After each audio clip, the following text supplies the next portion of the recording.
and tomorrow is the day. Holy smokes, we're leaving tomorrow!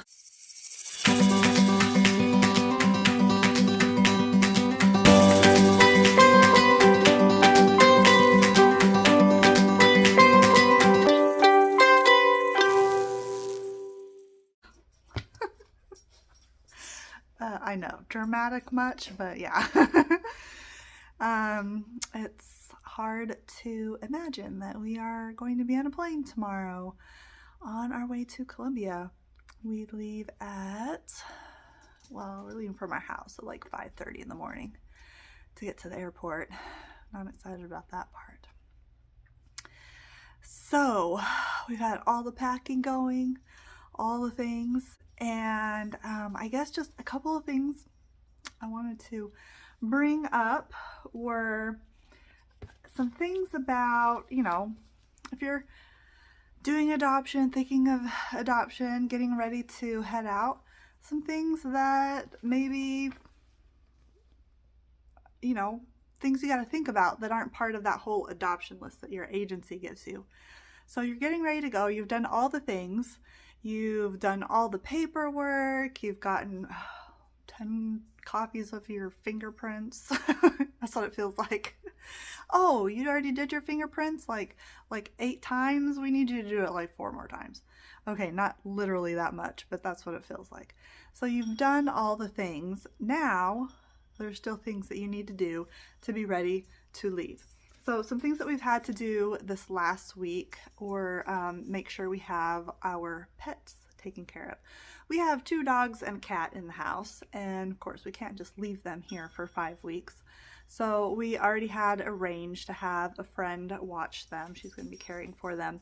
So that's taken care of, but we also needed to make sure that they were healthy and good to go, made sure that they had their flea and tick medication, their heartworm. So we ran down to the vet this week to get all of those things taken care of.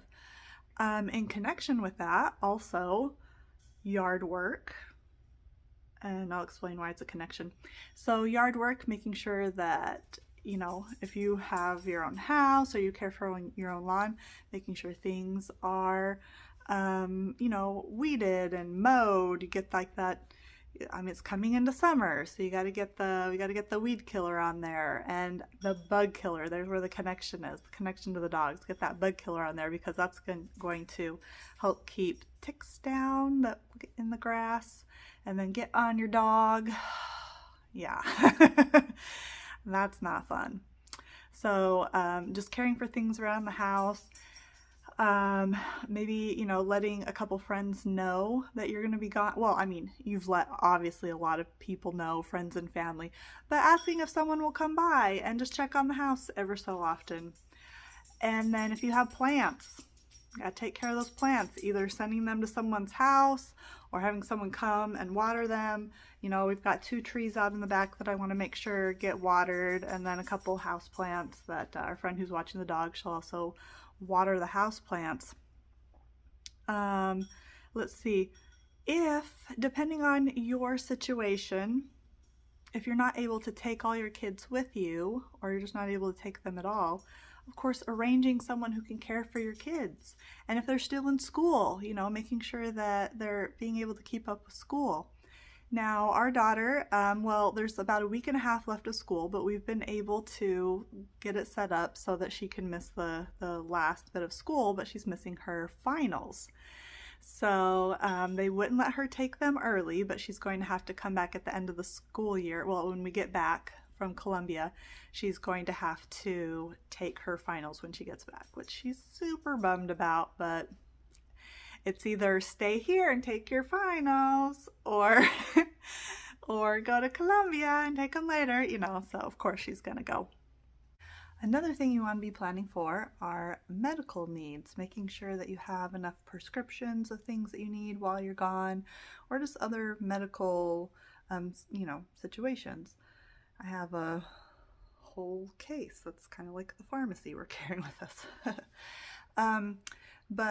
So what happened this last week, on Saturday, we hung out with some friends, and someone in the group was just, had like a cold, so they thought. It turned out they had strep throat. So we were exposed to strep throat. And we thought, well, it's probably fine, no big deal. Until yesterday, I woke up and my throat was feeling scratchy and I was just feeling like headachy and stuff. So I decided, okay, well, let's go down to the doctor and get tested. So I made everybody go. I dragged everybody down there, even though they would only test me because I was the only one that was actually symptomatic. So they did a strep, a COVID, and a flu test. I came back negative on all three, even though, I don't know, who knows, maybe it's a little virus, maybe it's kind of some allergy stuff, maybe it's even just in my head because I'm like all concerned about it. Who knows? Actually, I don't think it's in my head because I'm still kind of sore, a little tender here. But the point is, I did not want us to get to Colombia and all of a sudden all of us have strep throat and we're trying to figure out going to doctors and getting antibiotics there in Colombia. That would have been a nightmare. So, it's just one of those little things to take care of and plan for, right before you go. There's all kinds of scenarios, all kinds of different things that could pop up that you need to take care of last minute. So you just have to plan for those the best you can, and then give yourself the time to be able to take care of those things before you go. Of course, if there are any job obligations, getting the time off that you need, you should have already figured that out long before. We're kind of talking more about those, these last minute things, last couple weeks. Let's see. Oh, something that is super helpful to put together in the week before you go. So there's several documents and things that you need to take with you to Colombia or any adoption trip. When you're traveling, there's going to be certain documents that either the country is going to want, things that you need to show proof of, on and on and on. And so super helpful putting together the adoption binder. With Paula, the binder was like this thick, seriously. I think I included all of our paperwork almost in that binder because I didn't know what we needed. So I have a better idea this time what we need. So I'm not bringing everything, but there's just some information about travel, from our agency that I've included in here. Information about approvals like the I-800, I-800A. We're probably not going to need those, but just in case, the Article 16, which is your approval to be able to adopt. Let's see. They've said that they might want to see bank statements, so we printed out bank statements. There's the I-864W form, request for exemption for intending immigrants affidavit of support. It's a form we're supposed to print out and then sign so that Jose could get his visa. I did include a copy of our home study. We got copies of our passports, some of Paula's information, just stuff. We got hotel information, flight information, things that if someone's like, we're missing a document, or we need this because of proof of this or that or the other, hopefully we've got it all. Now, of course, I have it. I'm also bringing my computer. I've got it all on my computer, but the problem is you can't always just print something out. If someone at the airport's like, we need this, we need verification of this. Well, it's on my computer, and they'll be like, that's not going to be any good. Another good thing to bring, these right here, they're really thin. So these right here, when you're traveling abroad, are really good, especially in a country that is dangerous, like Colombia, unfortunately. It's kind of like a little fanny pack, but it's thin enough that you can put it under your clothes. I'm not going to show you, under my clothes. Yeah, you can just put it under your clothes, and it's not super noticeable that you're wearing anything. But because it's under your clothes, no one can grab it, no one can unattach it from you or sneak something, when you're standing in a line. And you put your important things that you need to carry around with you, like your money, your passport, other IDs, credit cards, things like that. So those things will stay safe. Okay, so yeah, like I said, we've been packing. We've got clothes and toiletries and all the things that we would need for about 5 weeks, 5 to 6 weeks. Even brought some, it's helpful sometimes when you're going to a foreign country to bring some things that are familiar, particularly food items. So I have a suitcase that has pretty much just food. Some people might think that's silly because, obviously I can get food in Colombia, but sometimes it takes a little bit for your stomach to adjust, or, just the stress of it. You're like, oh, nothing here seems good. So especially snacks, and then a few other things that I brought. And then we have another suitcase with pretty much just like books and activities and games and some DVDs that we can put on our computer, just some activities. And of course, there will be things to do out there, but it's nice to just have some downtime in your hotel and have something to do in the hotel. And if you are traveling with smaller children, or you're going to go adopt a smaller children, you definitely want some of those games and activities and toys. Definitely. If it's helpful with a teenager, it's helpful with the small kids for sure. Okay, so one other thing that I wanted to mention is the concept. So the other things I was talking about is just like packing and logistics. This one's a little bit more of an issue that comes up with adoption. And it even happens when you have a new child. And it happens when you get married. It's the idea of the concept of death and birth.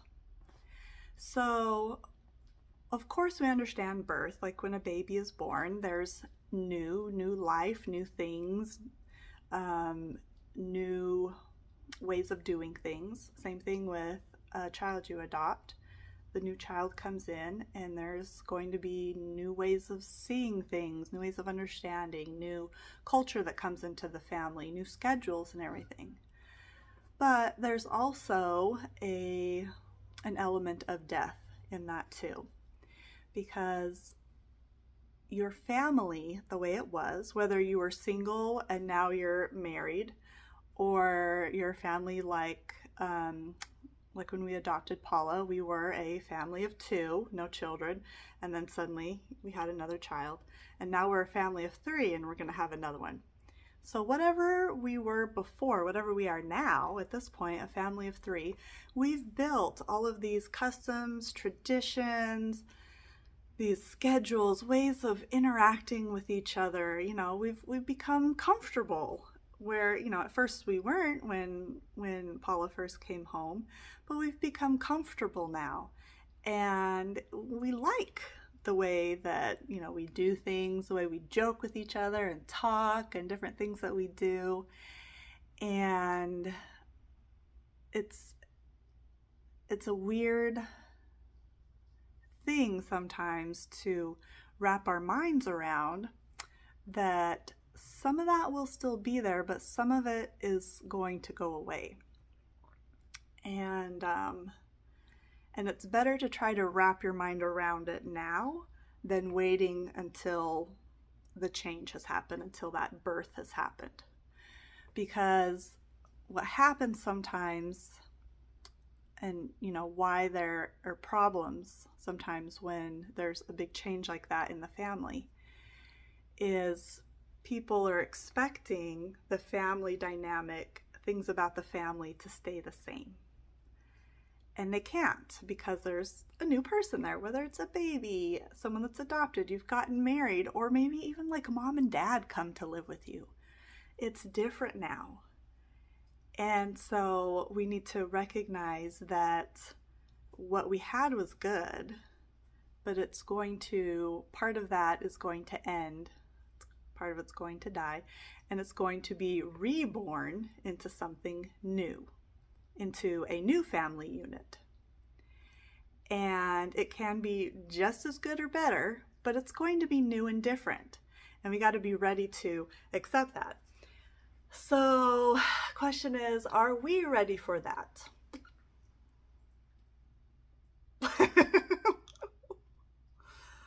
No, not really, honestly.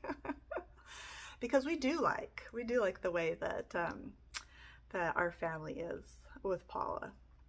It's pretty awesome. And so we're we recognize that Jose is going to be very different, and we don't really know what kind of different. Even though we've hosted him, we don't know what kind of different and how it's really going to affect our family and the way that we do things, the way we interact and think about things. And it's it kind of makes you nervous, and it kind of makes you it just kind of makes you nervous to move forward. And so there's maybe even some mourning that happens at the loss of the old situation. It's like that bachelor that loved being a bachelor, now he's married and he can't do all his bachelor things anymore. You go through a period of mourning until you can adjust to doing things now with your new bride. So it's going to be an interesting journey, an interesting challenge to see how that happens. And I know many people have been through it. I'm sure a lot of you have adopted, more than one, or you've given birth to more than one, you've given birth, you've adopted, all kinds of combinations of families. So you know what I'm talking about. But this is kind of a little bit of a new territory for us, especially when it comes to children. So yeah. All right. Well, this is the end of us being at home. We're on our way to Colombia now. Tomorrow morning, I'll do another video too. It's going to be bright and early in the morning, but we're going to be heading out to the airport, starting our journey. So, all right, you guys, we'll see you later. Have a good one. Mwah.